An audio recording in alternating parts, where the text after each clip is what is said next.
दोस्तों, क्या आप जानते हैं भगवान राम ने हनुमान जी के अहंकार का नाश कैसे किया? बात उस समय की है जब लंका जाने के लिए भगवान श्री राम ने सेतु निर्माण के पूर्व समुद्र तट पर शिवलिंग स्थापित किया था। वहां हनुमान जी को स्वयं पर अभिमान हो गया। तब भगवान राम ने उनके अहंकार का नाश किया। जब समुद्र पर सेतु बंधन का कार्य हो रहा था, तब भगवान राम ने वहां गणेश जी और 9 ग्रहों की स्थापना के पश्चात शिवलिंग स्थापित करने का विचार किया। उन्होंने शुभ मुहूर्त में शिवलिंग लाने के लिए हनुमान जी को काशी भेजा।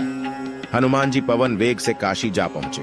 उन्हें देख भोलेनाथ बोले, पवन पुत्र, दक्षिण में शिवलिंग की स्थापना करके भगवान राम मेरी ही इच्छा पूर्ण कर रहे हैं, क्योंकि महर्षि अगस्त्य विंध्याचल पर्वत को झुकाकर वहां प्रस्थान तो कर गए, लेकिन वे मेरी प्रतीक्षा में हैं, इसलिए मुझे भी वहां जाना था।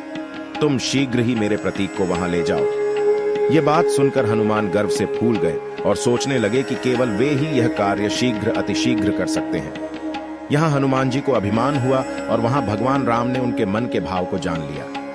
भक्त के कल्याण के लिए भगवान सदैव तत्पर रहते हैं। हनुमान भी अहंकार के पाश में बंध गए थे, अतः भगवान राम ने उन पर कृपा करने का निश्चय कर उसी समय वानरराज सुग्रीव को बुलवाया और कहा, हे कपिश्रेष्ठ, शुभ मुहूर्त समाप्त होने वाला है और अभी तक हनुमान नहीं पहुंचे, इसलिए मैं बालू का शिवलिंग बनाकर उसे यहां स्थापित कर देता हूं। तत्पश्चात उन्होंने सभी ऋषि मुनियों से आज्ञा प्राप्त करके पूजा अर्चनादि की और बालू का शिवलिंग स्थापित कर दिया। ऋषि मुनियों को दक्षिणा देने के लिए श्री राम ने कौस्तुभ मणि का स्मरण किया तो वह मणि उनके समक्ष उपस्थित हो गई। भगवान श्री राम ने उसे गले में धारण किया। मणि के प्रभाव से देखते ही देखते वहां दान दक्षिणा के लिए धन, अन्न, वस्त्र आदि एकत्रित हो गए। उन्होंने ऋषि मुनियों को भेंटें दी। फिर ऋषि मुनि वहां से चले गए। मार्ग में हनुमान जी से उनकी भेंट हुई। हनुमान जी ने पूछा कि वे कहां से पधार रहे हैं।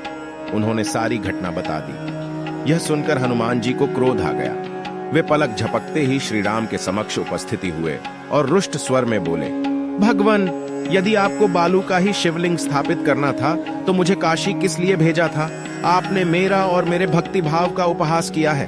श्री राम मुस्कुराते हुए बोले, पवन पुत्र, शुभ मुहूर्त समाप्त हो रहा था, इसलिए मैंने बालू का शिवलिंग स्थापित कर दिया। मैं तुम्हारा परिश्रम व्यर्थ नहीं जाने दूंगा।